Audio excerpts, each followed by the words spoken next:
الحمدللہ رب العالمین والعاقبۃ للمتقین والصلاة والسلام علی سید الانبیاء والمرسلین محمد وعلی آلہ وصحبہ اجمعین اما بعد فقد قال اللہ تبارک و تعالی فی الکلام المجید والفرقان الحمید بسم اللہ الرحمن الرحیم قاف والقرآن المجید بل عجبوا ان جاءهم منذر منهم فقال الكافرون هذا شيء عجیب اذا متنا وكنا ترابا ذلك رجع بعید قد علمنا ما تنقص الارض منهم وعندنا کتاب حفیظ بل كذبوا بالحق لما جاءهم فهم في امر مريج افلم ينظروا الى السماء فوقهم كيف بنيناها وزيناها وما لها من فروج والارض مددناها والقينا فيها رواسي وانبتنا فيها من كل زوج بهيج تبصرة وذکریٰ لکل عبد منیب صدق اللہ مولانا العظیم وبلغنا رسولہ النبی الکریم الامین ونحن علی ذلک لمن الشاہدین والشاکرین والحمد للہ رب العالمین مولاي صل وسلم دائما ابدا علی حبیبک خیر الخلق کلہم فإن من جودك الدنيا وذرتها ومن علومك علم اللوح والقلم يا أكرم الخلق ما لي من ألوذ به سواك عند حلول الحادث الأمم فاق النبيين في خلق وفي خلق ولم يضانوا في علم ولا كرم دامت دعته النصارى في نبيهم واحكم بما شئت مدحا فيه واحتكمي جاءت لدعوت الاشجار ساجدة تمشي إليه على ساق بلا قدم يا رب بالمصطفى بلغ مقاصدنا واغفر لنا ما مضى يا واسع الكرم فهو الذي تم معناه وصورته ثم اصطفاه حبيبا بارئ النسم فاغفر لشاهدها واغفر لقارئها سألتك الخير يا ذا الجود والكرم مولاي صل وسلم دائما ابدا على حبیبک خیر الخلق کلہم معززین حاضرین و سامعین کرام، آج قرآن مجید فرقان حمید کے اس جمعۃ المبارک کے ہفتہ وار درس میں ہم نے سورۃ قاف کا آج دوسرا درس دینے کا ارادہ کیا ہے، اور گزشتہ جمعہ پر ہم نے ایک آیت کریمہ قاف والقرآن المجید کا درس دیا تھا۔ آج اگلی 7 آیات کریمہ کا درس ہوگا۔ یہ آپ کو معلوم ہے کہ اس سورت کا نام کیا ہے؟ سورت قاف، اور اس سے پہلی سورت جو تھی اس کا نام تھا سورہ حجرات۔ حجرات اپارٹمنٹس، نبی کریم علیہ السلام کے وہ حجرات مبارکہ جہاں آپ کے اہل خانہ رہا کرتے تھے، وہ سورت۔ اس صورت اور اس صورت کے درمیان یہ دونوں اکٹھی آ رہی ہیں۔ ان میں مناسبت یہ ہے کہ ایک درس آپ کو یاد ہوگا جب وہ کچھ قبیلہ کے لوگ آئے تھے اور انہوں نے کہا تھا کہ ہم ایماندار ہیں، تو ہمیں آپ صدقہ خیرات دیں، ہمارے قبیلے کی مدد کریں، ہم بغیر لڑائی کے مسلمان ہیں، لوگ تو آپ کے ساتھ لڑ کے بعد میں مسلمان ہوتے ہیں نقصان پہنچا کر، ہم پہلے سے ہی مسلمان ہیں۔ وہ واقعہ یاد ہوگا آپ کا۔ حالانکہ رب تعالیٰ نے ان کی تردید فرمائی اور فرمایا کہ تم اپنے آپ کو ایماندار نہ کہو، تم مومن نہیں ہو، کیونکہ ان کا عقیدہ دو عقیدے غلط تھے۔ ایک تو یہ کہ وہ نبی کریم صلی اللہ علیہ وسلم کو سچا نبی اور رسول نہیں مانتے تھے۔ دوسری ان میں خرابی یہ تھی کہ وہ قیامت کے دن ریزریکشن کے قائل نہیں تھے کہ مرنے کے بعد دوبارہ اٹھنا ہے، اس کے بھی قائل نہیں تھے۔ اس صورت میں یہ ذکر تھا ان لوگوں کا، اس صورت میں بھی انہی لوگوں کا ذکر ہے، یعنی اس قبیلے کا نہیں لیکن ان کے ہم خیال لوگوں کا، کہ جو کفار مکہ تھے قریش، ان کے بھی یہی دو عقیدے تھے۔ ایک تو یہ کہ وہ رسول اللہ صلی اللہ علیہ وسلم کو نبی اور رسول نہیں مانتے تھے، دوسرا وہ مرنے کے بعد دوبارہ زندہ ہونے کو جو ہے نہیں مانتے تھے۔ تو اس آیت کریمہ میں، اس صورت کریمہ میں، یہ صورت مکیہ ہے، تو مکی صورتیں جتنی بھی ہیں نا، ان میں تین چیزوں پر بڑا زور ہے: اللہ کی توحید پر، رسول اللہ صلی اللہ علیہ وسلم کی رسالت پر، اور قیامت کے دن پر۔ کیونکہ ابھی نماز، روزہ، حج، زکوٰۃ تو آئے نہیں تھے مکے میں، تو بنیادی چیزیں جو تھیں ان کا عقیدہ ٹھیک کرنے کے لیے جو ہے یہ صورتیں، قرآن مجید کی جو بہت ساری صورتیں نازل ہوئی ہیں، یہ انہی چیزوں پر ہیں۔ تو اس صورت میں بہترین دلائل کے ساتھ ذکر کیا گیا ہے کہ قیامت کے دن قبروں سے لوگ کیسے زندہ ہوں گے۔ میرا خیال ہے کہ میں اگر آپ سے بھی پوچھوں کہ مجھے ذرا تفصیل بتائیے کہ کیا قیامت کے دن قبروں سے لوگ کیسے زندہ ہوں گے، دوبارہ زندگی کیسے ملے گی، تو میرا نہیں خیال کہ آپ لوگوں میں سے کسی کو بھی اس کا مطالعہ ہوگا۔ آج اس کی بھی انشاءاللہ تفصیل عرض کریں گے۔ تو اللہ تعالیٰ ارشاد فرماتا ہے: قاف، مجھے عزت والے قرآن کی قسم، عزت والے قرآن کی قسم۔ تو قسم کس لیے یاد فرمائی؟ کہ یہ لوگ جو عقیدہ رکھتے ہیں کہ ہم قیامت کے دن مرنے کے بعد دوبارہ زندہ نہیں ہوں گے، یہ ان کا عقیدہ صحیح نہیں ہے۔ نبی کریم صلی اللہ تعالیٰ علیہ وسلم ان کے پاس ہم نے بھیجے ہیں، اور وہ ان کو بتائیں گے کہ کیسے تم لوگ زندہ ہوگے۔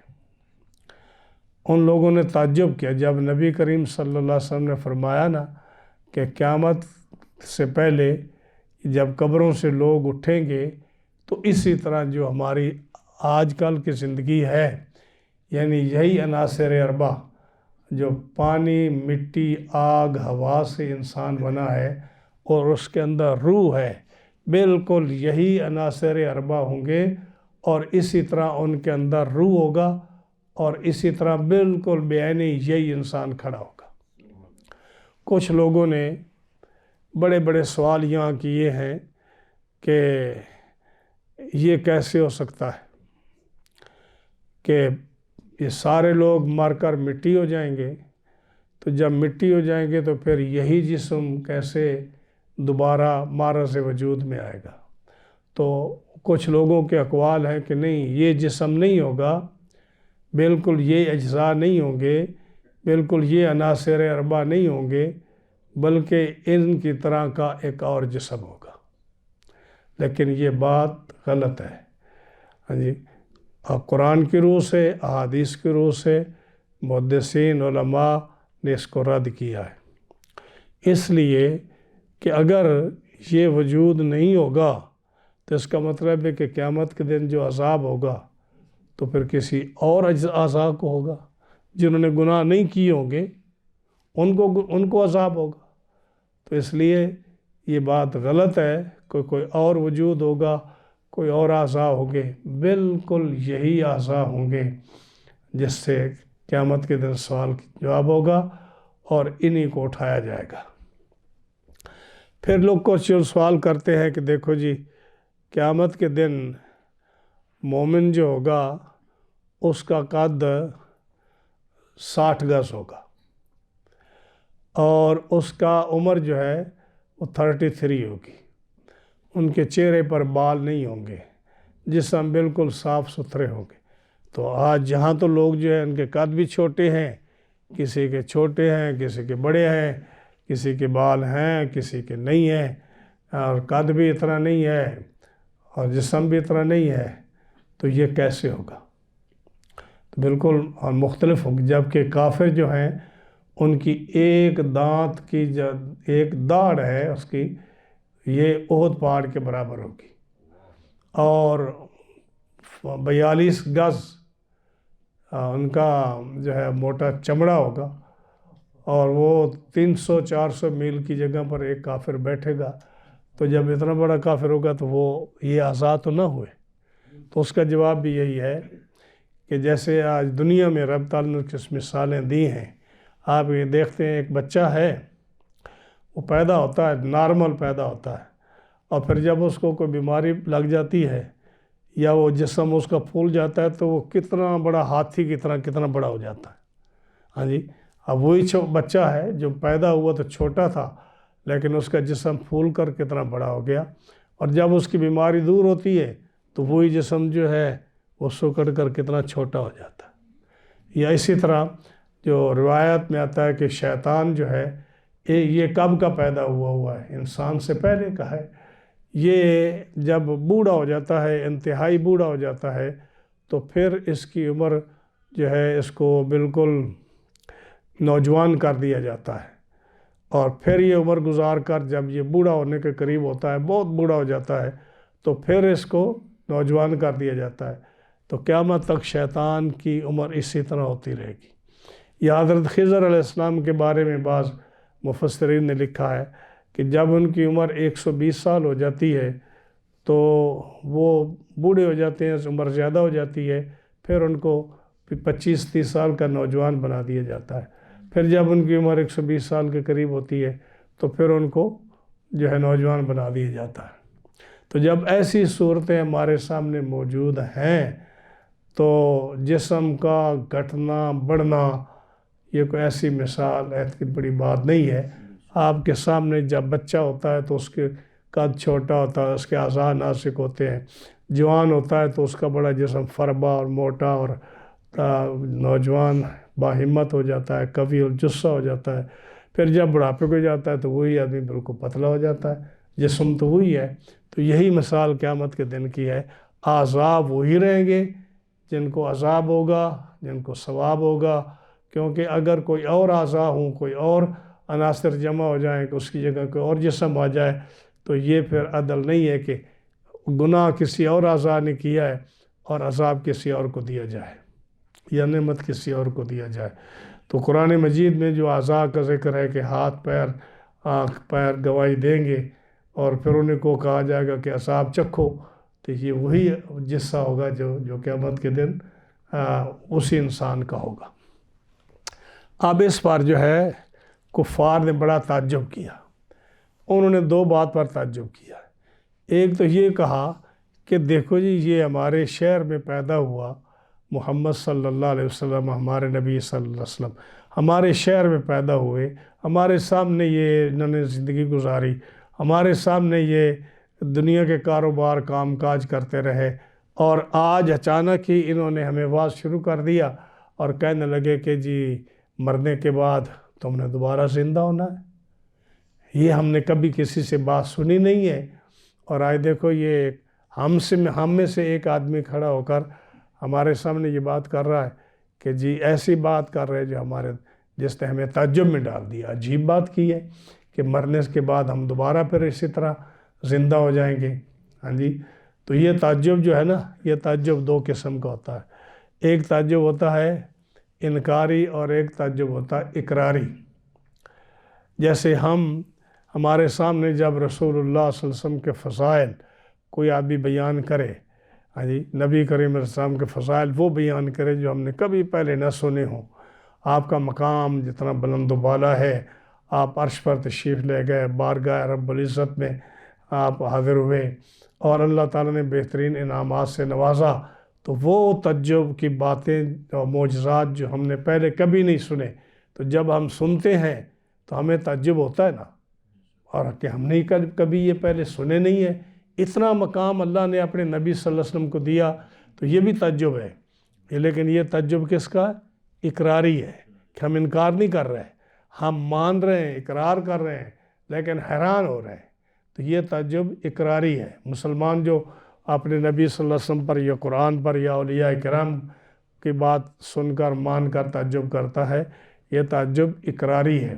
لیکن کفار کا تعجب تو تھا، وہ انکاری تھا۔ وہ کہتے تھے کہ نبی جو ہے وہ تو فرشتہ ہونا چاہیے، کوئی فرشتہ آئے جو نبوت کا اعلان کرے، کوئی جن آئے وہ نبوت کا اقرار کرے یا نبوت کا اعلان کرے، تو ہم اس کو نبی مانے، فرشتے کو یا جن کو یا کسی اور اعلیٰ مخلوق کو جو ہم سے طاقتور ہو، ہم سے مختلف ہو۔ یہ کیا ہوا کہ ہم میں ایک آدمی رہتا ہے اور وہ اچانک اس نے کہا کہ میں نبی ہوں، اور وہ ایسی باتیں کرتا ہے جو ہم نے کبھی پہلے سنی نہیں ہے، کہ جی دیکھو مرنے کے بعد تم نے دوبارہ زندہ ہونا ہے۔ حالانکہ یہ کیسے ہو سکتا ہے کہ مرنے کے بعد ہم دیکھتے ہیں آدمی جب مر جاتا ہے، ہمارے آباء اجداد مرے ہیں، ان کو ہم نے دفن کیا ہے، وہ مٹی ہو گئے، ان کے جسم جو ہے وہ مٹی ہو گئے، ان کے چمڑے مٹی ہو گئے، ان کا گوشت پوست سارا جو ہے وہ مٹی ہو گیا، ان کی ہڈیاں مٹی میں بھربھری ہو گئیں، اور جو 100 سال پہلے، 200 سال پہلے، 300 سال پہلے مرے ہیں، ان کی قبریں بھی ختم ہو گئیں اور ان کی مٹی کے ساتھ مل گئی۔ اب جب ذرہ ذرہ ان کے گوشت پوست ہڈیوں کا مٹی ہو گیا، اور وہ مٹی ہوا اڑا کر ان کو کہیں اور لے گئی یا دوسری مٹی کے ساتھ مکس کر دیا، اب بتاؤ کہ کیسے وہ ایک ذرہ جو گوشت کا ہے وہ مٹی کے ذرے سے کون علیحدہ کرے گا؟ ایک ذرہ یہاں پڑا ہے، ایک ذرہ میل دور پڑا ہے، ایک ذرہ 4 میل دور پڑا ہے، ایک سمندر میں چلا گیا ہے۔ اب جسم کے کتنے ذرات ہیں جو گوشت سے مٹی بنے، چمڑے سے مٹی بنے، ہڈیاں بھربھری ہو کر مٹی بنی، اب وہ کئی میلوں تک بلکہ پانی میں بہہ گئی، مٹی میں مل گئی۔ اب قیامت کے دن کون اس کو علیحدہ علیحدہ کرے گا؟ یہ تھا ان کا تعجب خیز کہ یہ کیسے ہو سکتا ہے کہ اسی طرح کے پھر جسم جو ہے واپس آ جائے گا۔ آج قرآن مجید اس بات کا جواب دے رہا ہے۔ ایک جواب تو رب تعالیٰ نے یہ دیا کہ دیکھو، اگر تو ہم کہیں جی فلاں صاحب آپ جاؤ اور ان ذرات کو علیحدہ علیحدہ کرو چھاننی میں کر کے، یا دور بین سے یا خرد بین سے پکڑ کر ایک ایک ذرہ چمٹی سے اٹھا کر اس کو اکٹھا کرو، تو یہ تو کہو گے کہ جی ناممکن ہے، انسان کے بس میں یہ بات نہیں ہے۔ نہ انسان کو پتہ ہے کہ یہ گوشت پوست کا ذرہ ہے یا مٹی کا ذرہ ہے یا ریت کا ذرہ ہے یا اس کے ہڈیوں کا ذرہ ہے۔ انسان کو جب پتہ ہی نہیں ہے تو وہ کیسے کرے گا؟ تو رب فرماتا ہے تم عاجز ہو اس کے علیحدہ کرنے میں، لیکن ہم عاجز نہیں ہیں۔ ہمیں پتہ ہے کہ تمہارے جسم کا کون سا ذرہ کون سی مٹی کے ساتھ ہے، ہمیں پتہ ہے تمہاری ہڈیوں کا کون سا ذرہ کس پانی میں بہہ گیا ہے، ہمیں پتہ ہے تمہارے گوشت پوست کا ذرہ ہوا کہاں اڑا کر لے گئی ہے۔ یہ تو اس کے لیے ہو جس کا علم ناقص ہو، جس کے پاس قدرت نہ ہو، اور جس کے قبضہ قدرت میں ساری چیزیں محفوظ ہوں، جس کے پاس لکھی ہوئی کتاب ہو اور اس نے اس میں انسانوں کی ان کی جو ہے سینسس وغیرہ لکھی ہوئی ہو کہ کتنی مخلوق ہے، کہاں کہاں رہتی ہے، کب پیدا ہوئی، کب مرنا ہے، کتنے ان کے اعضاء ہیں، کیسے مرے گا، کیسے یہ زندہ ہوگا، اور کہاں کہاں اس کی مٹی جائے گی، اس کتاب میں جو ہم نے محفوظ رکھا ہے۔ تو ہمارے لیے نہیں ہے کہ ہمارا حافظہ کمزور ہے تو ہم اپنی لکھ کے رکھتے ہیں، جیسے تم لکھ کے رکھتے ہو جی ہمیں یاد نہ ہو تو سال کے بعد کتاب اٹھائی دیکھ لیا، 2 سال کے بعد مطالعہ کیا اور درس دے دیا، یا کتاب پڑھ کر لوگوں کو بتا دیا۔ فرمایا یہ لوح محفوظ میں جو ہم نے یہ سارے واقعات انسان کے پیدا ہونے کے، اس کے مرنے کے، اس کے بعثت میں ریزریکشن کے سارے جو لکھے ہیں، یہ ہم نے اپنے لیے نہیں لکھے، نہ ہمارا حافظہ کمزور ہے، نہ ہمیں اس کی محتاجی ہے۔ ہم نے یہ رکھی ہے اس جگہ پہ کہ یہ ایسی کتاب محفوظ ہے، لوح محفوظ، جو رد و بدل سے محفوظ ہے، جو ہم نے ایک دفعہ لکھ دیا وہ کبھی مٹے گا نہیں، وہ کبھی تبدیل نہیں ہوگا، وہ کسی کے شیطان کی دسترس سے دور ہوگا، کسی کے مٹانے سے مٹے گا نہیں، کسی کے لکھنے سے لکھا نہیں جائے گا۔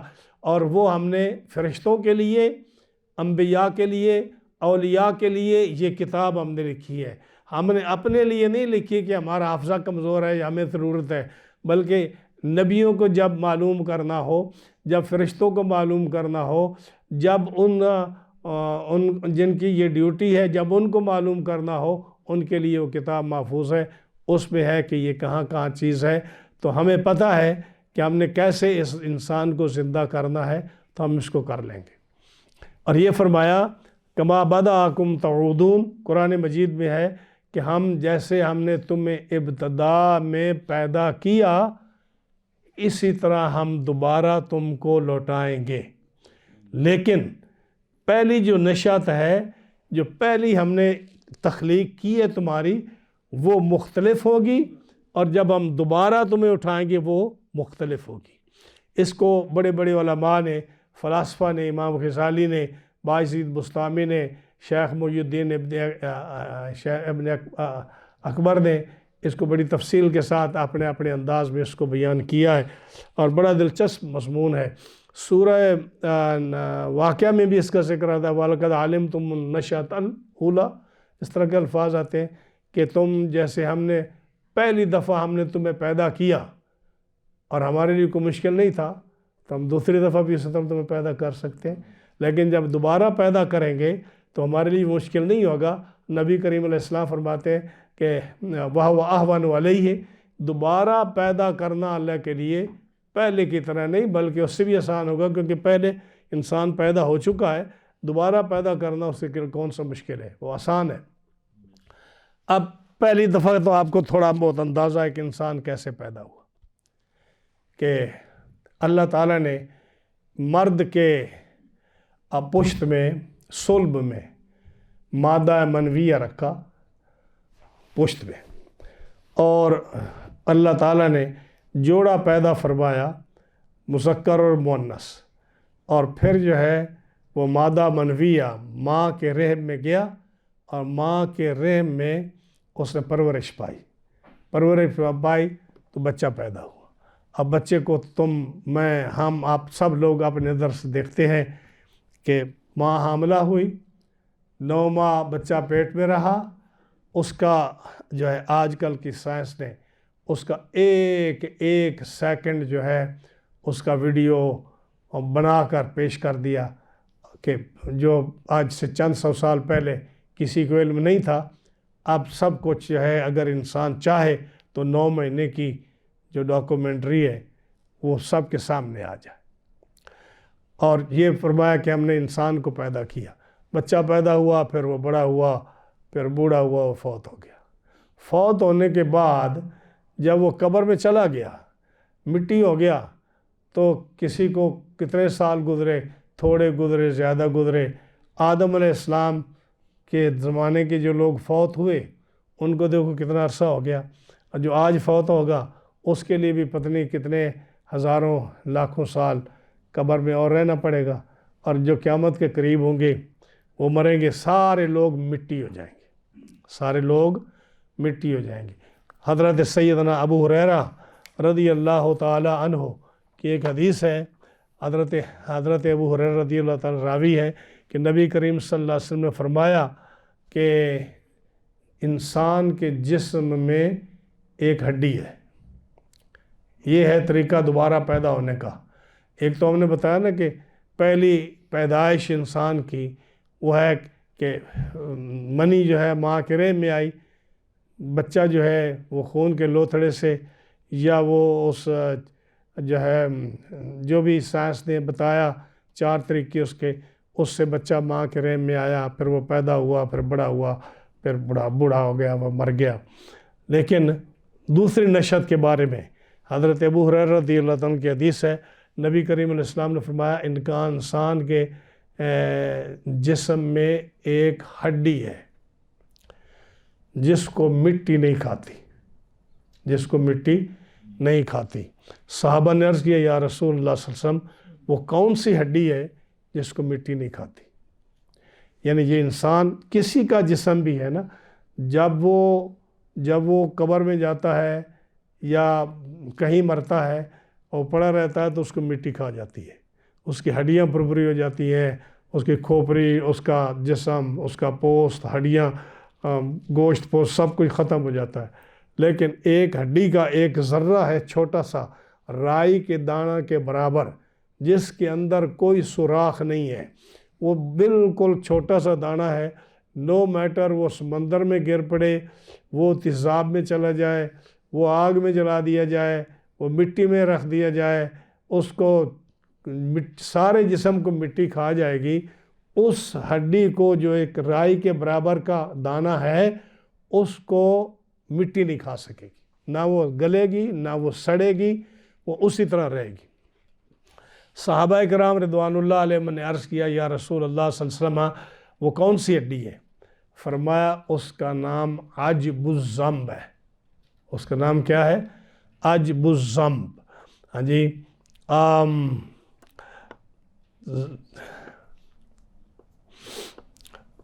ذنب کہتے ہیں دم کو، ذنب کس کو کہتے ہیں؟ دم کو، ذنب۔ اور عجب کہتے ہیں ہڈی کو۔ وہ ریڑھ کی ہڈی جو ہے نا، ریڑھ کی ہڈی آ رہی ہے جس کے اندر مورے ہیں، جو سب سے نیچے والا حصہ ہے وہاں ایک چھوٹا سا دانہ ہے، اس کو عجب الذنب کہتے ہیں۔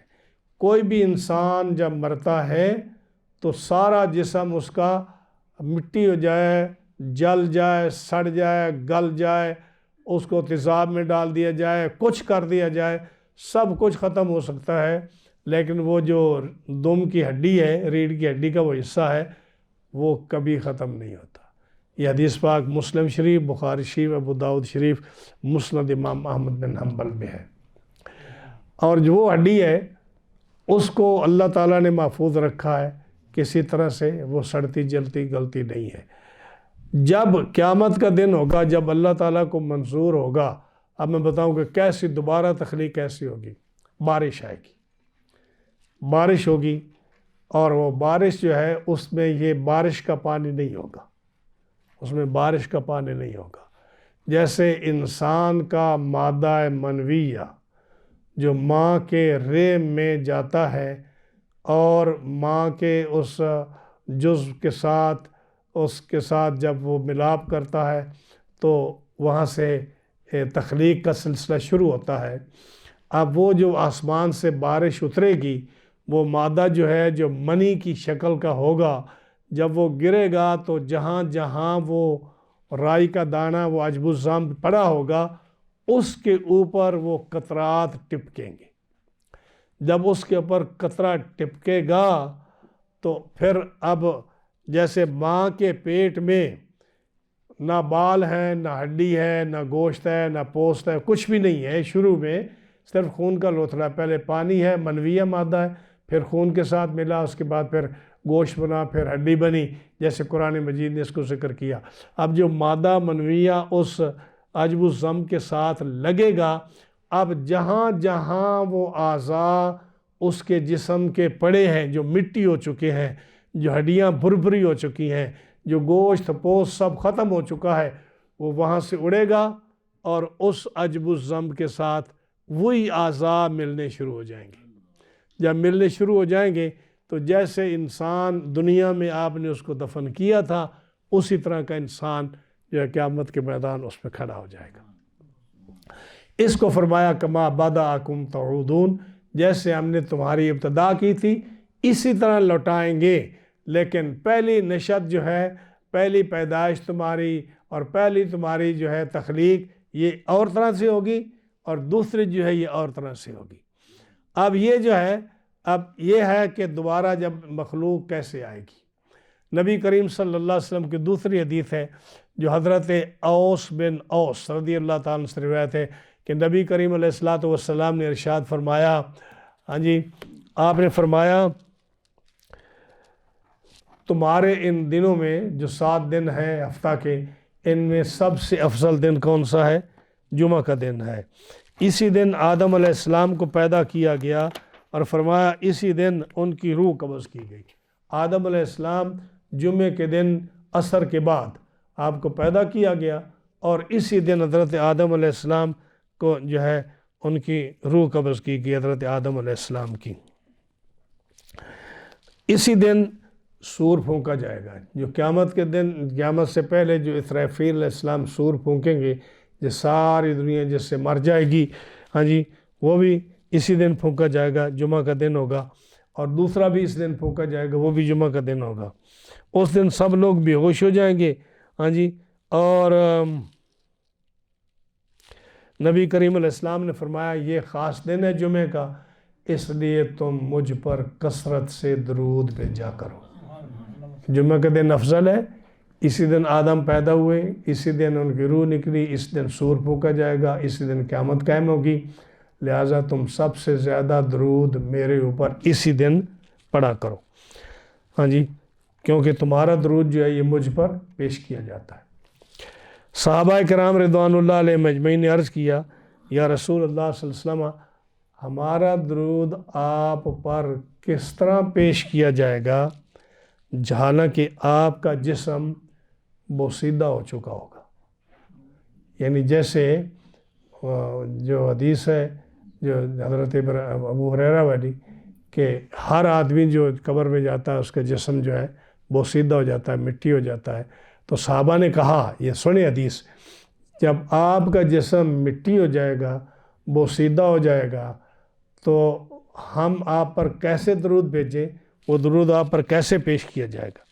نبی کریم علیہ السلام نے کیا فرمایا کہ میرے صحابہ، بے شک اللہ تعالیٰ نے انبیاء علیہ السلام کے اجسام کو زمین پر حرام کر دیا ہے کہ زمین نبیوں کے جسم کو کھائے۔ یہ حدیث پاک جو ہے یہ ابو داؤد، نسائی، ابن ماجہ، مسند امام احمد، مستدرک کا حافظ حاکم نے، اور امام بیہقی نے شعب الایمان میں، اور دیگر محدثین نے اپنے اپنی کتابوں میں اس کو ذکر کیا۔ اب دو حدیثیں ہیں، ایک حدیث سے پتہ چلا کہ انسان جب قبر میں جائے گا وہ مر کر مٹی ہو جائے گا، لیکن اس کا وہ عجب الضم جو ہے وہ محفوظ رہے گا، قیامت کے دن اس کا گوشت پوست مٹی جہاں سے بھی ہے اس کے ساتھ آ کر لگے گی۔ اس کی مثال جو ہے حضرت ابراہیم علیہ السلام کا وہ سوال ہے جو تیسرے پارے میں سورہ بقرہ میں ہے کہ پوچھا، یا اللہ تو کیسے زندہ فرمائے گا قیامت کے دن؟ ابراہیم علیہ السلام کا سوال ہے نا وہ، تو اللہ نے فرمایا اولم تؤمن، اے ابراہیم تو ایمان نہیں رکھتا؟ یا اللہ میں ایمان تو رکھتا ہوں، ولکن لیطمئن قلبی، میں اطمینان قلب چاہتا ہوں۔ یعنی ایک ہوتا ہے علم الیقین، ایک ہوتا ہے حق الیقین، ایک ہوتا ہے عین الیقین۔ یہ یقین کی قسمیں ہیں۔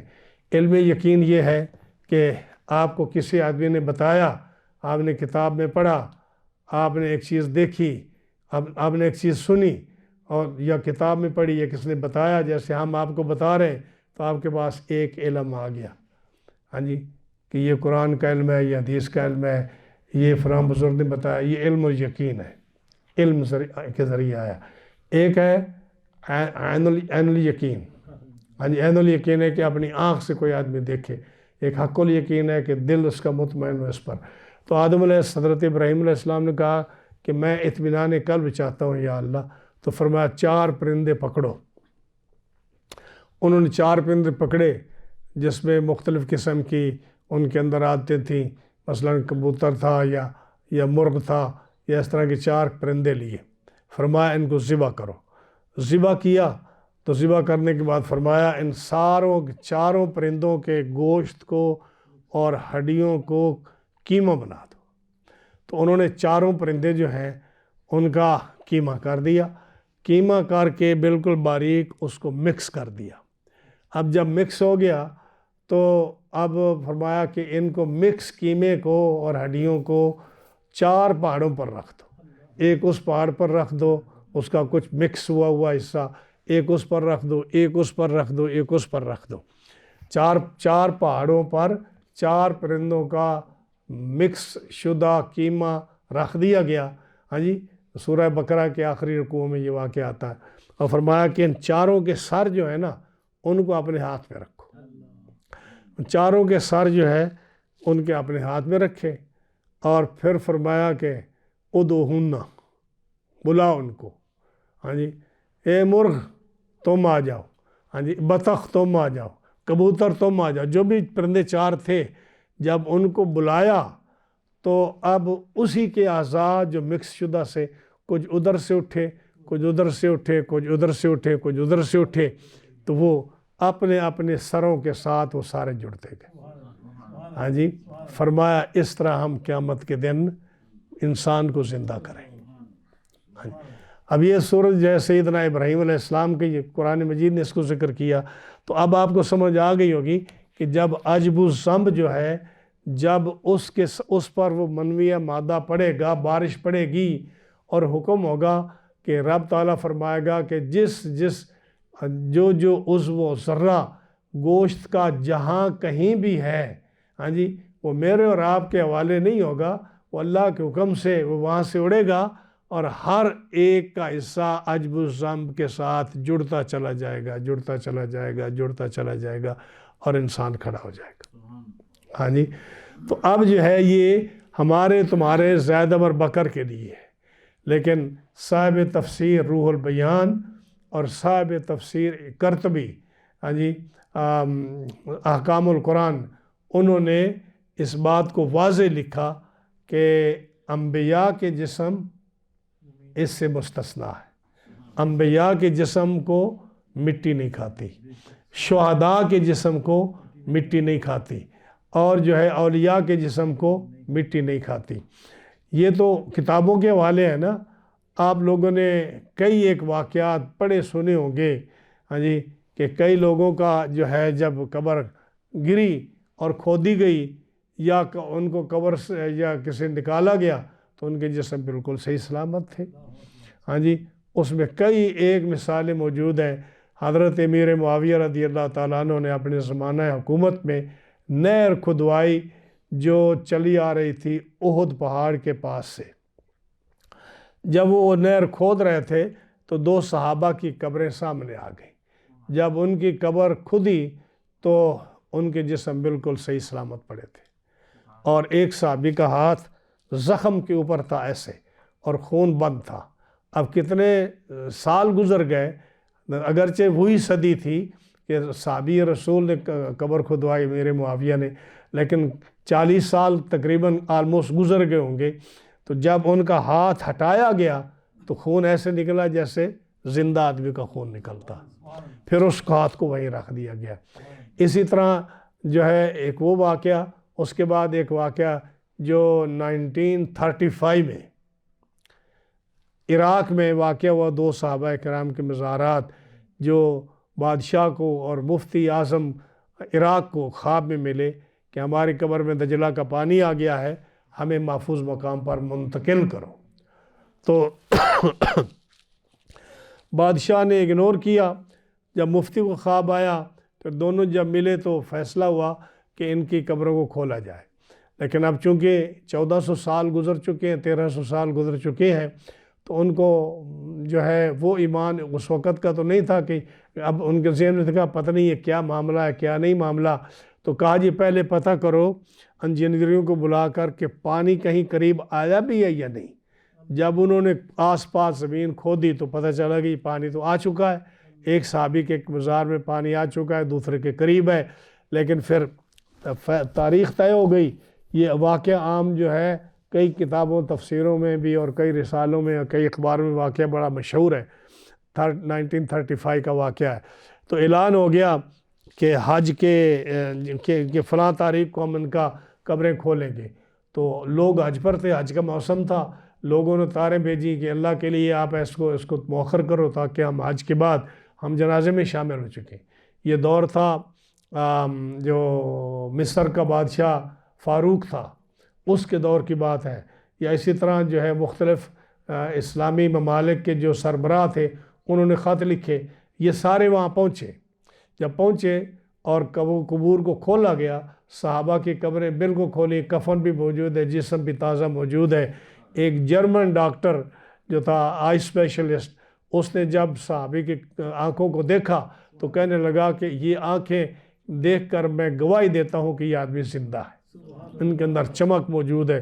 اور وہ مسلمان ہو گیا، وہ مسلمان بھی ہو گیا۔ ان کو وہاں ڈاکومنٹری فلم بھی شاید بنی ہے، وہ جرمن میں ہوگی، جو جہاں تک میں نے پڑھا ہے اس رسالوں میں، تو وہ بھی موجود ہے۔ پھر ان کو وہاں سے نکال کر سلمان پارک جو ہے، ان 2 صحابہ کی مزارات وہاں ان کو بنائی گئی ان کو۔ اسی طرح میں نے اس آدمی کو دیکھا ہے جب میں طالب علم تھا، مولانا محمد شریف نوری، یہ جو بڈھا دریا ہے لاہور، وہاں روڈ کے اوپر جامع مسجد نوری ہے جہاں وہ خطیب تھے، تو مسجد کے سامنے ان کا مزار تھا۔ میں نے وہ گاڑی میں دیکھا ہے کہ یہ مزار مولانا محمد شریف نوری صاحب کا ہے۔ میری طالب علمی کے دور میں ان سے ملاقات بھی ہوئی، گفتگو بھی ہوئی تھی ہماری، کہ میں بھی تقریر کرنے کے گیا تھا تو وہ بھی آئے تھے۔ تو وہ چونکہ انٹرنیشنل خطیب تھے، باہر سے آئے، تو انہوں نے مجھ سے بہت سارے سوالات کیے۔ بہرحال ان کی قبر جو تھی وہاں تھی، اب وہاں سے گورنمنٹ پاکستان نے سڑک بنوائی، تو ہم نے سنا، اخبار میں پڑھا کہ ان کی مزار جو تھا گنبد، اس کو گرایا گیا کہ یہاں سے سڑک گزرنی ہے۔ جب قبر کھودی تو ان کا جسم بالکل صحیح سلامت تھا۔ 35 سال کے بعد ان کی قبر کو کھولا گیا۔ میرے والد صاحب بتاتے ہیں کہ میں جب بچہ تھا تو میں اپنے آبائی قبرستان میں گیا، تو وہاں ایک جنازہ تھا، تو جب ہم قبریں جب کھودی جا رہی تھی تو میں نے دیکھا کہ اچانک ایک قبر جو ہے نا وہ گر گئی ہے، اور میں نے دیکھا، اپنی آنکھوں سے دیکھا کہ ایک آدمی اس میں لیٹا ہوا ہے جس کی چھوٹی چھوٹی داڑھی ہے اور چہرہ بالکل صاف ہے، اور اس پر کسی قسم کا کوئی زخم کا یا کوئی اس کے موت کا نشان اس کے اوپر نہیں ہے۔ لیکن گاؤں کا کوئی آدمی اس کو نہیں جانتا کہ یہ کون ہے۔ اس کا جسم صحیح ہے، اس کا کفن صحیح ہے، اس کی جسم بالکل صحیح ہے، اور ہم میں سے کوئی بھی نہیں جانتا کہ یہ کون ہے، حالانکہ وہ ہمارا اپنا قبرستان ہے، ہم لوگوں کو جانتے تھے، معلوم نہیں کتنے 100 سال سے، کتنے سالوں سے وہ وہاں مدفون ہے۔ تو اسی طرح بے شمار واقعات آتے ہیں کہ میں نے اعلیٰ حضرت کے رسالہ فتاوی رضویہ شریف میں نے پڑھا ایک مقام پر، اب مجھے وہ جلد یاد نہیں کہاں ہے، آپ نے لکھا کہ 10 آدمیوں کو قبر کی مٹی نہیں کھاتی۔ آپ نے 10 گنے ہیں، 10 آدمیوں کو قبر کی مٹی نہیں کھاتی۔ ان میں انبیاء علیہ السلام ہیں، اولیاء کرام ہیں، ان میں شہداء اسلام ہیں، ان میں علماء کرام ہیں، ان میں ذاکرین ہیں جو ذکر کرنے والے ہیں، ان میں حافظ قرآن ہیں۔ تو اس طرح کر کے نا 10 آدمی ہیں جو آپ نے لکھا ہے کہ ان کو قبر کی مٹی نہیں کھاتی۔ اب یہ دیکھیں، نبی کریم علیہ السلام کی حدیث ہے جو میں نے بتایا کہ آپ نے فرمایا کہ انبیاء پر جو ہے نا قبر کو حرام کر دیا گیا کہ وہ انبیاء کی جسم کو کھائے۔ تو انبیاء کرام کیسے زندہ ہیں؟ اب سنیے، میں نے آج اعلیٰ حضرت عظیم البرکت کے فتاوی رضویہ شریف جلد نمبر 10 اور جلد نمبر 15 ان 2 میں نے یہ دیکھا۔ آپ کیا فرماتے ہیں؟ آپ فرماتے ہیں یقین جانو، یہ اعلیٰ حضرت کے الفاظ ہیں، یقین جانو کہ حضور علیہ السلام سچی، حقیقی، دنیاوی، جسمانی حیات سے ویسے ہی زندہ ہیں جیسے وفات شریف سے پہلے تھے۔ ہمارا یہ عقیدہ ہے اہل سنت و جماعت کا۔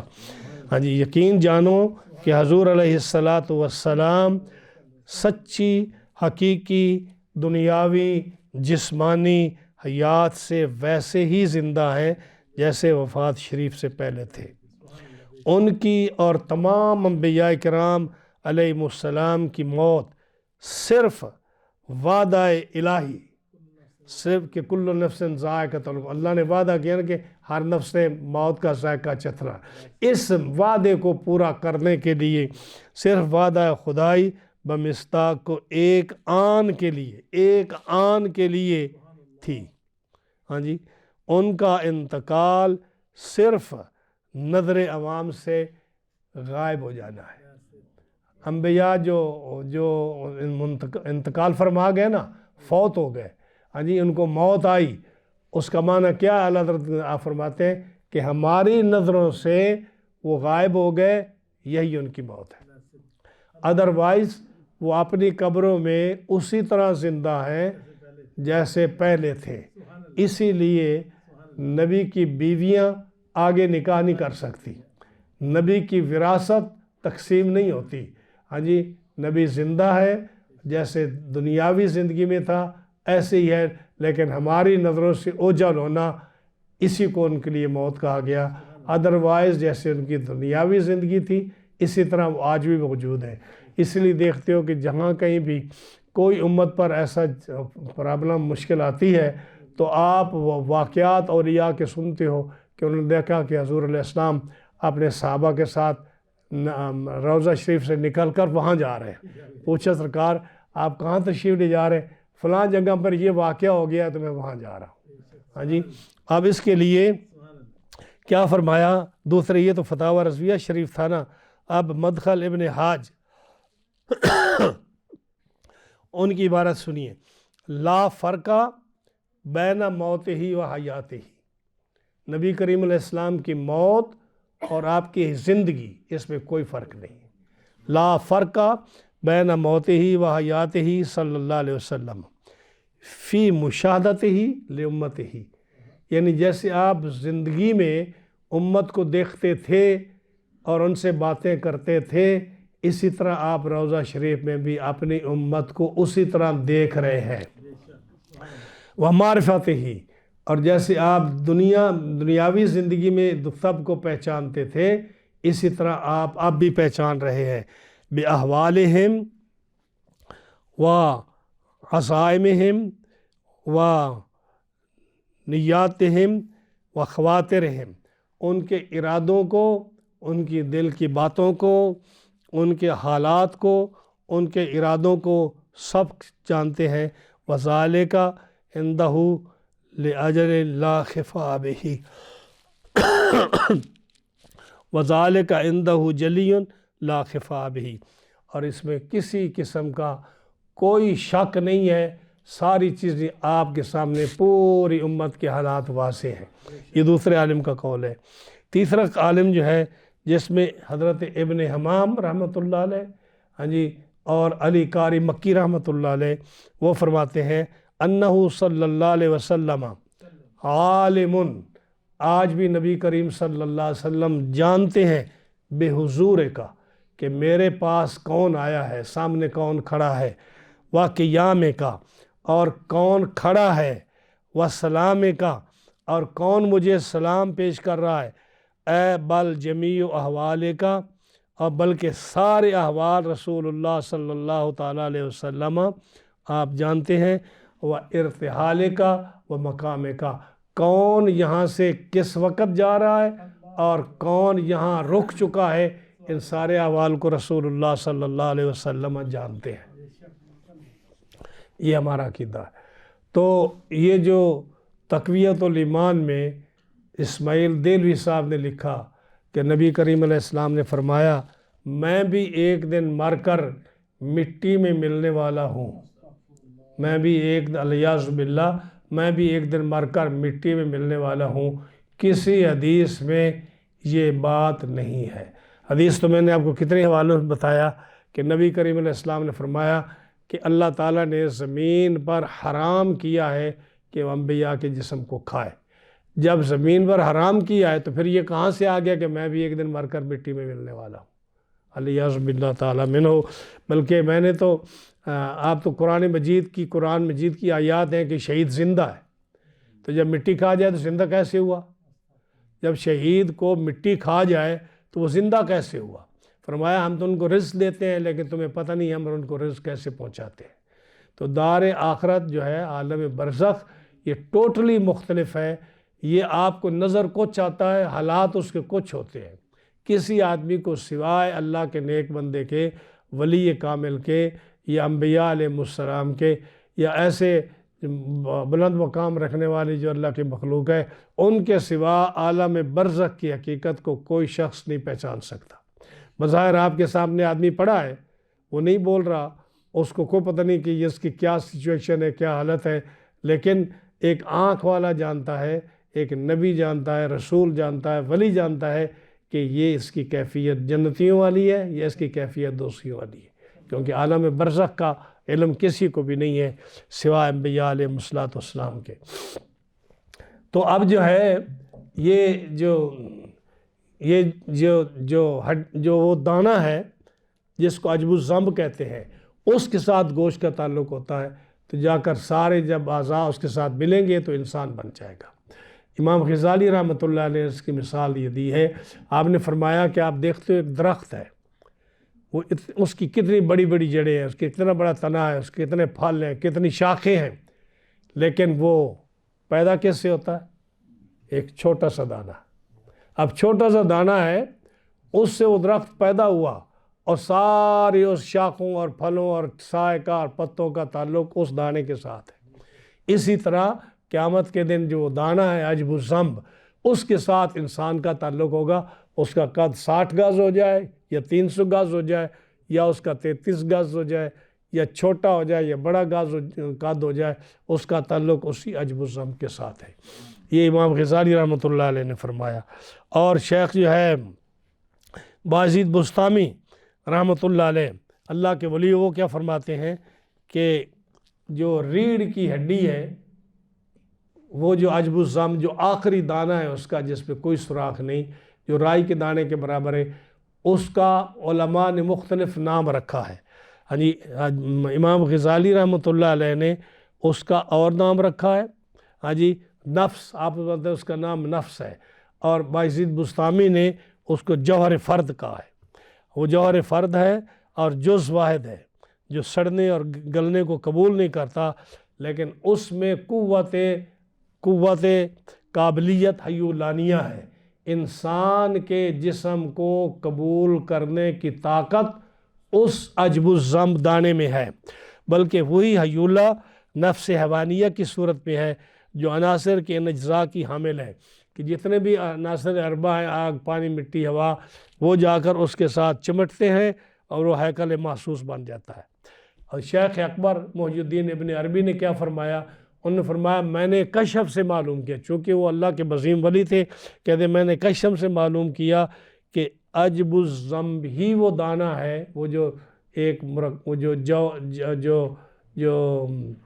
جو رائی کے دانے کے برابر وہ ہڈی کا حصہ ہے، وہ فرمایا کہ وہ عجب الذنب ہی ہے جس پر دوبارہ مخلوق جو ہے اس پر کھڑی ہوگی، یعنی اس دانے کے ساتھ اللہ تعالیٰ جو ہے اس چیزوں کو اکٹھا کر کے ان کے ساتھ اللہ تعالیٰ لوگوں کو پیدا فرمائے گا، اور پھر سارے لوگ اس وقت کھڑے ہو جائیں گے اس وقت۔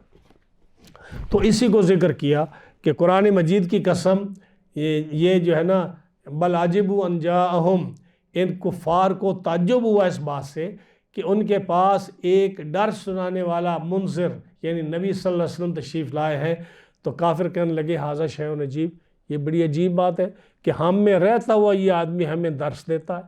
ہاں جی، تو عجیب بات تو ہے نا، تمہیں عجیب لگتی ہے کہ تمہیں یہ نہیں پتا کہ تم اس اللہ کے نبی کے معجزات دیکھ کر اس کو نبی نہیں مانتے، اور تم اپنے ہاتھوں سے بنائے ہوئے لکڑی کے اور پتھر کے خدا، ان کے سامنے تم جھک پڑتے ہو اور تم کہتے ہو یہ خدا ہے۔ تو تعجب تو تمہیں ہونا چاہیے، تمہاری ذات پر ہونا چاہیے، جب تم دن کو دیکھتے ہو ہر روز تم دیکھتے ہو کہ رات جا رہی ہے، دن آ رہا ہے، دن جا رہا ہے، رات آ رہی ہے، تم دیکھ رہے ہو کہ سڑی ہوئی زمین جو ہے اس پر بارش برستی ہے تو سبزہ اگاتا ہے، اور پھر جب وہ اس پر ڈراؤٹ آتا ہے اور خشکی آتی ہے تو وہ سب کچھ خشک ہو جاتا ہے۔ تم دیکھتے ہو کہ لوگ مر رہے ہیں، کچھ پیدا ہو رہے ہیں۔ جب تم جہان میں یہ سارا رد و بدل دیکھ رہے ہو تو تمہیں یہ اندازہ نہیں ہو سکتا کہ یہ جہان فانی ہے، اور جو اللہ کے رسول صلی اللہ علیہ وسلم نے فرمایا وہ بالکل ٹھیک ہے۔ ہاں جی، اور تمہیں عجیب لگتا ہے کہ ایک آدمی نے تمہیں آ کر کیا کہا، اذا متنا وکنا ترابا، وہ کہتے تھے کہ کیا جب ہم مر جائیں گے اور مٹی ہو جائیں گے، ذالک رجعٌ بعید، اور پھر ہم واپس آئیں گے؟ یہ ہمارا واپس آنا، یہ تو بڑی دور کی بات ہے، یہ ہم نہیں تسلیم کرتے۔ کیوں؟ یہ ہم تسلیم نہیں کرتے کہ یہ انسان کیسے دوبارہ پیدا وہ جو میں نے کہا کہ مٹی کی ذرات مل جائیں گی ادھر ادھر، تو کہتے ہیں کہ کون ان کو ایک ایک کر کے چن کے لائے گا؟ رب تعالیٰ فرماتا ہے تمہیں اس کا فکر ہے کہ کون چن کے لائے گا؟ قد علمنا ما تنقص الارض منہم، ہم جانتے ہیں، ہمارے علم میں ہے، ہم سب جانتے ہیں، ہم خالق ہیں، ہمیں پتہ ہے کہ زمین جو ہے یہ کیسے کھا جاتی ہے ہڈیوں کو، ہمیں پتہ ہے زمین کیسے کھا جاتی ہے گوشت پوست کو، اور یہ کیسے ذرات آپس میں مل جاتے ہیں، یہ ہمیں معلوم ہے۔ وَعِنْدَنَا کتاب حفیظ، اور ہمارے پاس ایک کتاب ہے، یہ لوح محفوظ ہے، جس میں ہم نے یہ ساری ہسٹری لکھی ہوئی ہے کہ کون پیدا ہوا، کون مرا، وہ کتنا زندہ رہے گا، وہ کفر پر مرے گا، اسلام پر مرے گا، اور کتنا عرصہ وہ زندہ رہے گا، کتنا عرصہ قبر میں رہے گا، پھر کب اٹھے گا، یہ سارا کچھ ہمارے پاس لکھا ہوا ہے۔ لیکن یہ ہمارے لیے نہیں ہے، یہ ان کے لیے ہے جن کی ڈیوٹی ہے کہ اس کو دیکھ کر اس سارے کاروبار کو، کام کو چلائیں۔ ہمارے لیے یہ مفید ثابت نہیں ہے، نہ ہم چاہتے ہیں کہ ہمارے لیے کتاب ہو، کیونکہ ہمارا علم جو ہے وہ کامل اور مکمل اور اکمل ہے، اور ہم نے یہ لوح محفوظ پر جو کچھ لکھا ہے یہ فرشتوں کے لیے، انبیاء کے لیے، اولیاء کے لیے ہے، جو اس کو دیکھتے ہیں اور بتاتے ہیں لوگوں کو۔ بل کذبوا بالحق، بلکہ یہ لوگ جو ہے، یہ کافر لوگ، یہ انہوں نے حق کو جھٹلایا ہے۔ لما جاءہم، جب ان کے پاس آیا، یعنی جب رسول اللہ صلی اللہ علیہ وسلم ان کے پاس آئے، انہوں نے قیامت کا تذکرہ کیا، انہوں نے اللہ کا ذکر کیا، انہوں نے رسول اللہ اپنی نبوت رسالت کا ذکر کیا، تو انہوں نے جھٹلایا۔ جب قرآن آیا انہوں نے جھٹلایا، جب قیامت کا ذکر آیا انہوں نے جھٹلایا، جب حق بات آئی کفار نے جھٹلایا۔ فہم فی امر مریج، اور کیوں جھٹلایا؟ کہ یہ خود ایک وہم اور شک میں مبتلا تھے۔ کیسے شک میں مبتلا تھے؟ کہ جب رسول اللہ صلی اللہ علیہ وسلم کی زندگی کو دیکھا تو کہنے لگے کہ یہ صادق ہے، یہ امین ہے۔ سب نے کہا نا یہ صادق ہے، یہ امین ہے، لیکن جب آپ نے قرآن پڑھا تو کہنے لگے یہ شاعر ہے۔ جب آپ نے قرآن پڑھا کہنے لگے یہ کاہن ہے۔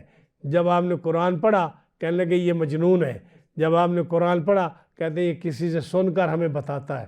جب آپ نے قرآن پڑھا تو کہنے لگے کہ اس پر کوئی جن آتا ہے۔ اب یہ دیکھو کہ کبھی کہہ رہے ہیں کہ یہ سچا ہے، کبھی کہتے ہیں کہ یہ امین ہے، کبھی کہتے ہیں کہ یہ بالحق بولنے والا ہے، ہم نے کبھی جھوٹ نہیں سنا۔ لیکن جب آپ نے کلام پڑھا، اور ان کو پتہ بھی ہے کہ یہ کسی استاد کے پاس نہیں گئے، ان کو پتہ ہے کہ یہ پڑھے ہوئے نہیں ہیں، ان کو پتہ ہے کہ یہ کسی مدرسے میں، کسی یونیورسٹی میں نہیں گئے، اور قرآن جب آیا اور قرآن نے چیلنج کیا کہ اگر یہ اللہ کا کلام نہیں تو تم اس کی ایک صورت بنا کر لاؤ، ایک آیت بنا کر لاؤ، چند جملے بنا کر لاؤ، اور تم عاجز آ گئے۔ جب تم عاجز آ گئے اور مقابلہ نہ کر سکے تو ان کو جھٹلاتے بھی نہیں ہو اور کہتے ہو یہ شاعر ہے، یہ مجنون ہے، ان پر کوئی آسیب آتا ہے، تو اس طرح کی باتیں کرتے ہو۔ تو فرمایا یہ جب انہوں نے جھٹلایا نا حق کو، تو فہم فی امر مریج، تو یہ خود پریشان حال ہے، یہ خود جو ہے نا مضطرب ہے، ان کا خود اپنا حال خراب ہے، ان کو اپنے اوپر اعتماد نہیں ہے، کبھی کچھ کہتے ہیں، کبھی کچھ کہتے ہیں، کبھی کچھ کہتے ہیں۔ اب اللہ تعالیٰ جل شانہ چونکہ اس نے قیامت کی تذکرے کو واضح کرنا ہے، اپنی قدرت کا اظہار کرنا ہے، دلائل دینے ہیں، تو دو دلیلیں اور رب تعالیٰ ذکر فرماتا ہے جو بہت قوی دلیلیں ہیں۔ فرمایا افلم ینظروا الی السماء فوقہم کیف بنیناہا وزیناہا وما لہا من فروج، کیا انہوں نے کبھی آسمان کو نہیں دیکھا؟ کیا انہوں نے کبھی آسمان کو نہیں دیکھا اپنے اوپر؟ یعنی روز جب باہر نکلتے ہیں دیکھتے تو ہوں گے نا، ہاں جی دیکھتے تو ہوں گے، لیکن ینظروا، ہاں جی نون را سے ہے نظر کرنا، ہاں جی ینظرون، تنظرون، اولم ینظروا، ہاں جی یہ جو نظر کا لفظ ہے نا یہ دلالت کرتا ہے ان پر کہ کبھی غور و فکر نہیں کیا انہوں نے۔ کیا انہوں نے کبھی آسمان میں غور و فکر نہیں کیا، اوپر نہیں دیکھا؟ حالانکہ روز دیکھتے ہیں، دیکھنے سے مراد کیا ہے کہ کبھی انہوں نے سوچا نہیں آسمان کو کیف بنینا، ہم نے اس کو کیسے بنایا؟ ہاں جی یعنی یہ تو دیکھتے نا کہ کسی نے تو یہ بنایا ہے نا، کوئی چیز بنانے کے بغیر تو نہیں بن جاتی، تو یہ کم از کم یہ تو سوچے نا آسمان کو دیکھ کر کہ اللہ نے اس کو کیسے بنایا ہے، وزیناہا، اور اس کے اندر کتنی خوبصورت اس نے لائٹنگ کا انتظام کیا ہے، چاند چمک رہا ہے، ستارے چمک رہے ہیں، سورج چمک رہا ہے۔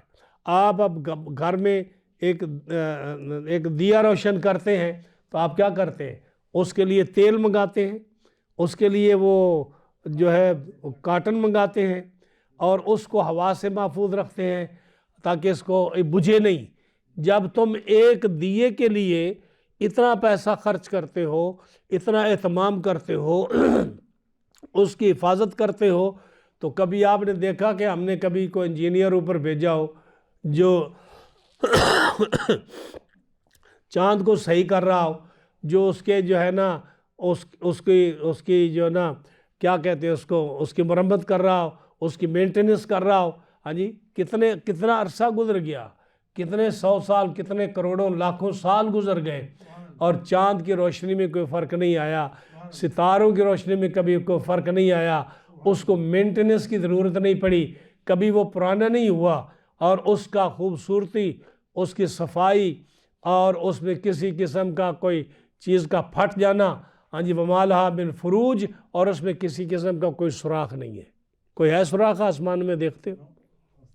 سوراخ تو ہے، یہ فرمایا فَفَتَحْنَا أَبْوَابَ السَّمَاءِ، آتا ہے کہ ہم نے آسمانوں میں دروازے بنائے، تو آسمانوں میں دروازے تو ہیں، ہاں جی، جہاں سے انسان کا رزق اترتا ہے، جہاں آپ کے عمل چڑھتے ہیں اوپر، تو دروازے ہیں۔ حضور صلی اللہ علیہ وسلم شب معراج گئے، آسمان پر پہنچے تو دروازہ کھٹکھٹایا جبریل نے، ہاں جی، جبریل نے دروازہ کھٹکھٹایا، تو آگے محافظ نے کہا من انتا، کون ہے؟ اس نے کہا جبریل۔ کہا آپ کے ساتھ کون ہے؟ ہاں جی، کہا محمد صلی اللہ علیہ وسلم۔ کہا کہ ہمیں بھی حکم تھا کہ وہ آئیں تو دروازہ کھولنا۔ تو قرآن کیا فرماتا ہے کہ آسمانوں میں دروازے ہیں، لیکن آپ دیکھو کہ دروازے جو آپ کے ہیں کچھ عرصے کے بعد ان کو مینٹیننس کی ضرورت پڑتی ہے، وہ پرانے ہو جاتے ہیں، لیکن اللہ فرماتا ہے کہ تم نے کبھی آسمانوں کو دیکھا، غور کیا، نہ اس کی بتیوں میں کوئی فرق پڑا، نہ اس کے دروازوں میں کوئی فرق پڑا، نہ اس کو کبھی مینٹیننس کی ضرورت پڑی، نہ کبھی وہ خراب ہوئے؟ تو کبھی اس پر غور نہیں کیا تم نے کہ یہ جس ذات نے یہ آسمان بنائے ہیں وہ کتنا قادر اور کتنا قیوم اور کتنا طاقتور ہے، وہ خالق ہے۔ ہاں جی، وَالْأَرْضَ مَدَدْنَاهَا، اور دوسرے نشانی کہ ہم نے زمین کو پھیلایا، بچھایا، وَأَلْقَيْنَا فِيهَا رَوَاسِيَ، اور اس میں ہم نے لنگر ڈالے، وَأَنبَتْنَا فِيهَا مِن كُلِّ زَوْجٍ بَهِيجٍ، اور اس میں ہم نے بارونق جوڑے بنائے، زوجٍ بہیج، جوڑے بنائے، تبصرتاً، یہ سمجھ اور یادداشت کے لیے اور رجوع کرنے والے کے لیے، لِكُلِّ عَبْدٍ مُنِیبٍ، ہر رجوع کرنے والے کے لیے ہم نے یہ سوجھ اور سمجھ رکھی تاکہ وہ اس میں غور و فکر کرے۔ دو چیزوں کا اللہ نے ذکر کیا، ایک آسمان کا ذکر کیا کہ ہم نے اس کو جو ہے اعلیٰ ترین نشانی بنایا اپنی قدرت کی، اور دوسرا زمین بنائی۔ جب ہم نے زمین کو پیدا فرمایا تو ہم نے اس کو پانی پر بچھایا، اور تمہیں پتہ ہے کہ پانی جب مٹی میں مل جاتا ہے تو مٹی گل جاتی ہے، اور مٹی جو ہے وہ گل کر وہ مٹی نہیں رہتی، وہ گارا بن جاتی ہے، اور وہ اس قابل نہیں رہتی کہ اس کے اوپر چلا جا سکے، لیکن ہم نے پانی کے اوپر زمین کو بچھا کر اس کو محفوظ رکھا۔ اس کو پانی کے اوپر مٹی ہو اور وہ گارا نہ بنے، وہ کیچڑ نہ بنے، یہ ہماری قدرت کی نشانی ہے۔ اور اس کو ہم نے پھیلایا، اور جب پھیلایا ہم نے اس کو، تو پھر اس کی جب وہ ہلنے لگی تو ہم نے اس کے اوپر پہاڑوں کی میخیں لگا دی، ہاں جی، پہاڑ اس کے اندر رکھ دیے تاکہ زمین جو ہے یہ حرکت نہ کرے، زمین ہلے نہیں، ہاں جی، اور جب ہلے نہیں تو تمہاری زندگی جو ہے وہ پرسکون رہے، تمہیں کسی قسم کی خرابی نہ رہے۔ تم ایسے بیٹھے ہو نا، اگر یہ زمین ہلتی تو تم اس طرح بیٹھ نہیں سکتے تھے، اگر زمین ہلتی تو تم سو نہیں سکتے تھے، تم ڈسٹرب ہوتے، تمہارے مکان گر جاتے، تمہاری چیزیں درہم برہم ہو جاتی، لیکن ہم نے تمہارے آرام کے لیے ہم نے زمین کو پانی پر بچھا کر پھیلا کر اس کو ہم نے پہاڑوں کے ذریعے سے ہم نے اس پر لنگر ڈال دیے تاکہ یہ ہلے نہیں، اور پھر ہم نے زمین میں جوڑا بنایا۔ اب یہ سائنس جو ہے میں بھی آج سے چند 100 سال پہلے اس نے یہ کہا ہوگا کہ ہر چیز کا جوڑا ہے، جیسے مرد عورت ہے یا جانوروں کے نر اور مادہ ہے جس سے نسل بڑھتی ہے۔ ہمیں یہ تو پتہ کہ جانوروں کے جوڑے ہیں، انسانوں کے جوڑے ہیں، اسی طرح اور چیزوں کے جوڑے ہیں، لیکن درختوں کا، پھلوں کا، پھولوں کا، سبزوں کا اس جوڑے کا کسی کو علم نہیں تھا۔ یہ چند 100 سال ہوئے یا چند 20 سال ہوئے، ابھی سائنس کو معلوم ہوا کہ ہر پھل جو ہے اور ہر درخت جو ہے اور ہر پھول جو ہے اور ہر سبزہ جو ہے اس کے لیے جوڑے ہیں۔ اگر جوڑا نہ ہو تو پھل نہیں لگتا، پھول نہیں لگتے، ان میں خوشبو نہیں آتی۔ اور یہ سائنس نے ثابت کیا کہ اس کے لیے ضروری نہیں ہے کہ ان کا جسم ملاپ ہو کہ دونوں درخت اکٹھے ملے، دونوں پھلدار درخت یا وہ جو سبزہ ہے وہ اکٹھا ملے، بلکہ وہ ارسلنا الریاح لواقحا، قرآن فرماتا ہے کہ ہوا ادھر سے چلتی ہے تو وہ نر کے اوپر سے گزر کر جب وہ مادہ پر پہنچتی ہے تو نر کا اثر اس مادہ پھل اور سبزے کو پہنچتا ہے، تو اس سے پھر وہ اس کے اندر وہ اثر پیدا ہوتا ہے۔ یہ آج کی سائنس اس کو بتا رہی ہے، لیکن آج سے 1400 سال پہلے رسول اللہ صلی اللہ علیہ وسلم کو کس نے بتایا کہ ہر چیز جو زمین میں ہے اس کے لیے مادہ ہے، بلکہ جو بھی چیز رب تعالیٰ نے تخلیق فرمائی ہے، انسان ہوں، حیوانات ہوں، بادل ہوں، پانی ہو، یہ چشمے ہوں، پہاڑ ہوں، سبزہ ہو، درخت ہو، کائنات کا ذرہ ذرہ، فرمایا من کل فرمایا، ہر ایک کے لیے رب تعالیٰ نے جوڑا پیدا فرمایا، لیکن یہ کس کے لیے؟ تبصرۃ و ذکریٰ، پاگل کے لیے نہیں، دیوانے کے لیے نہیں، سوجھ بوجھ رکھنے والے کے لیے رب تعالیٰ نے یہ پیدا فرمایا۔ لِكُلِّ عَبْدٍ منیب، منیب کا معنی کیا ہے؟ ہر اس شخص کے لیے جو اللہ کا بندہ ہو، اللہ کی طرف رجوع کرنے والا ہو، اس کی قدرت کو ماننے والا ہو، اس کے لیے رب تعالیٰ نے یہ چیزیں پیدا فرمائی ہیں۔ اب اندازہ لگائیے کہ آج کل کے کفار کا یا پرسوں کے کفار کا یا 100 سال پہلے کفار کا، اس کو قرآن کی ان چیزوں کا کیسے علم آئے گا جو اللہ کے رسول صلی اللہ علیہ وسلم نے احادیث میں اور قرآن مجید نے اپنے کلام پاک میں ان چیزوں کے اوپر سے پردہ ہٹایا۔ یہ وہ نعمتیں ہیں جو رب تعالیٰ نے صرف اور صرف مسلمانوں کو عطا فرمائی ہے۔ تو مسلمان کا ایمان اس سے مضبوط ہوتا ہے جب وہ اللہ پر اتنا ایمان لاتا ہے جو آج کی آیات میں واضح ہوا، تو رب تعالیٰ اسی ایمان کی برکت سے اپنے بندے کو بخش دیتا ہے۔ ہاں جی، تو اس صورت میں آگے بھی دلائل آ رہے ہیں کہ اس بات کے کہ مرنے کے بعد دوبارہ انسان نے زندہ ہونا ہے، اور اس نے کس طرح زندہ ہونا ہے اس کی ایک قسط آج ہم نے بیان کی ہے۔ رب تعالیٰ جل شانہ ہمیں قرآن مجید سمجھنے کی اور اس پر عمل کی توفیق عطا فرمائے۔